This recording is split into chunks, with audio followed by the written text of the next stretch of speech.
नमस्कार दोस्तों, मैं मोहित स्वागत करता हूं एक बार फिर से आपके अपने वाईटी चैनल पर। तो आज का हमारा टॉपिक होगा आईबीपीएस में जो स्टूडेंट्स हैं जिनको रिजेक्शन मिला है उन्हें अब आगे क्या करना चाहिए। तो आज की बातें थोड़ी कड़वी होगी, तो उसके लिए मैं आपको पहले से ही सॉरी बोलता हूं कि अगर कोई सुन ना पाए या फिर किसी को बातें चुभती है तो या तो इस वीडियो को स्किप कर सकते हैं, तो इस वीडियो को आगे ना देखें। और आप जानना चाहते हैं कि आपने जो गलतियाँ की है उनको सक्सेस में कैसे कन्वर्ट करें, तो इस वीडियो को 1.5x पे करके भी आप देख सकते हैं। तो आइए शुरू करते हैं। अब आप सोच रहे होंगे कि ये वीडियो 5 दिन बाद क्यों आ रहा है, रिजल्ट तो 1 तारीख को अनाउंस हुआ और ये वीडियो 5 या 6 तारीख को आ रहा है, तो ऐसा क्यों।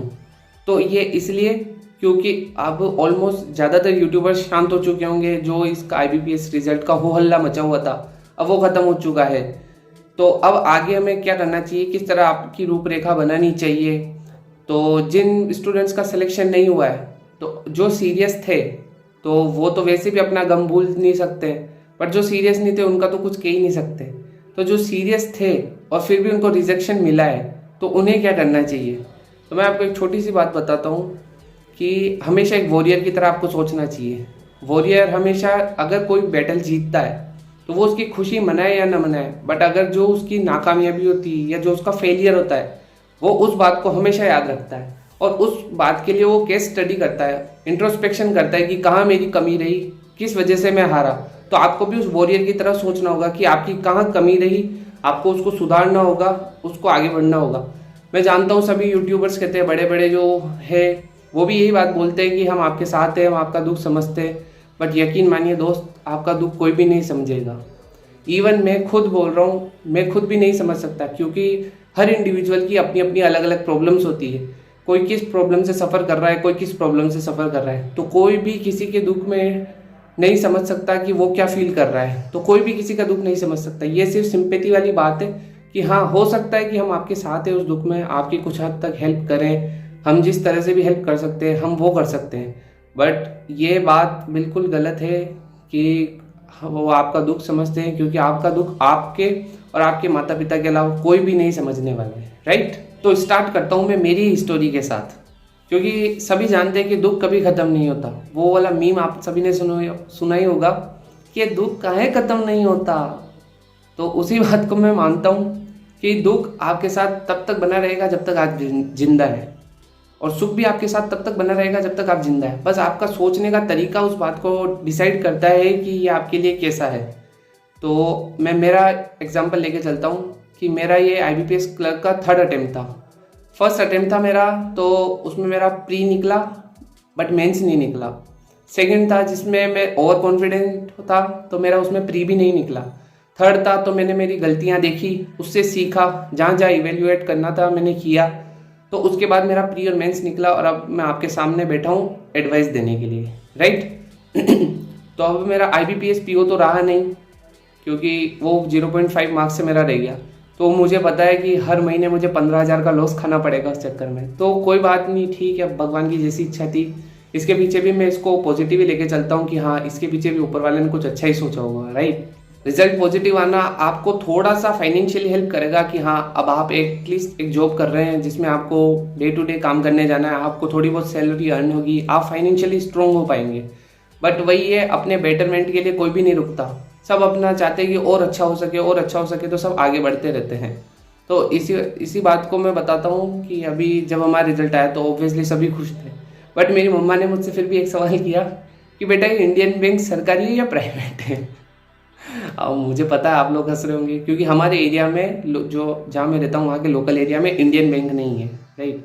तो और ये पीएसबी के बारे में इतनी अवेयरनेस भी नहीं है, क्योंकि हम ज़्यादातर उन्हीं पीएसबी को जानते हैं जो हमारे एरियाज़ में होती है। अब वो इंडियन बैंक हमारे एरिया में नहीं है, तो इसलिए घर वालों को भी इतना अवेयरनेस नहीं है, और इवन किसी और को भी पूछेंगे तो उसे भी ऐसा ही लगेगा कि इट मे बी प्राइवेट। मुझे लगता है शायद ये बात सुन के आपके चेहरे पे थोड़ी सी स्माइल आई होगी, तो ये ज़रूरी भी है, राइट। क्योंकि अगर आप, मेरा ऐसा मानना है पर्सनली कि अगर आप खुश रहते हैं, मुस्कुराते रहते हैं और अपना एटीट्यूड पॉजिटिव रखते हैं, तो आप आपकी मुश्किलों को कुछ हद तक काफ़ी कम कर सकते हैं। मेरी बात तो हो चुकी, अब आपकी बात करते हैं। तो अब उन स्टूडेंट्स को टेंशन जरूर होगी जो इस एग्ज़ाम के लिए सीरियस थे, जिन्होंने काफ़ी अच्छी पढ़ाई की थी, एग्ज़ाम्स भी काफ़ी अच्छा दिया था, बट कुछ ना कुछ माइनर रीजंस की वजह से या मार्क्स छोटे मोटे ऊपर नीचे होने की वजह से उनका सिलेक्शन नहीं हो पाया। तो मैं मेरी बात बताता हूँ कि मैं लिमिटेड टीचर्स को फॉलो करता हूँ। तो उसमें आशीष अरोड़ा सर करके हैं जो मैथमेटिक्स पढ़ाते हैं। तो उनकी इस बात का मैं समर्थन करता हूँ कि उन्होंने कहा था कि अगर आपको तैयारी करते हुए काफ़ी टाइम हो गया है और आपको ऐसा लगता है कि आपने अपना 100% दिया है उस एग्ज़ाम के लिए, फिर भी सफलता नहीं मिली, तो आपको करियर स्विच करने की ज़रूरत है। आपको करियर स्विच कर देना चाहिए, क्योंकि वो आपके लिए टाइम कंज्यूमिंग है। अभी मेंस में भी हम देखते हैं कि अगर हम कोई पजल बना रहे हैं तो हमने एक ओवरव्यू लिया और हमने बनाने की कोशिश की, बट फिर भी अगर वो पजल हमसे नहीं बनती है तो हम उसके पीछे नहीं पड़े होते कि हम उसको बना के ही रहेंगे। हम उसको छोड़ के दूसरे क्वेश्चन करने की कोशिश करते हैं। उससे क्या होता है कि हमारा वो नहीं हुआ तो कोई बात नहीं, बट हम कहीं ना कहीं और गेन कर पाते हैं। तो आप ही के लिए हो सकता है कि भगवान ने कुछ अच्छा सोच रखा हो। तो अभी कल ही एसएससी सीजीएल का नोटिफिकेशन भी आउट हुआ है, तो मेरी माने तो आप एक बार एसएससी सीजीएल का टियर 1 का मॉक देखें। अगर आपके उसमें 50 या 60% मार्क्स से ऊपर आते हैं, मतलब उसमें अगर आप 60% से ज़्यादा या उसके अराउंड स्कोर करते हैं, तो आपके लिए एक अच्छा स्कोर है। आपको तैयारी को आगे बढ़ा देना चाहिए, क्योंकि शायद आपके लिए वहाँ की पोस्ट लिखी हो, यहाँ की ना लिखी हो। क्योंकि सीजीएल जो है ना, वो एक डुएबल एग्जाम है।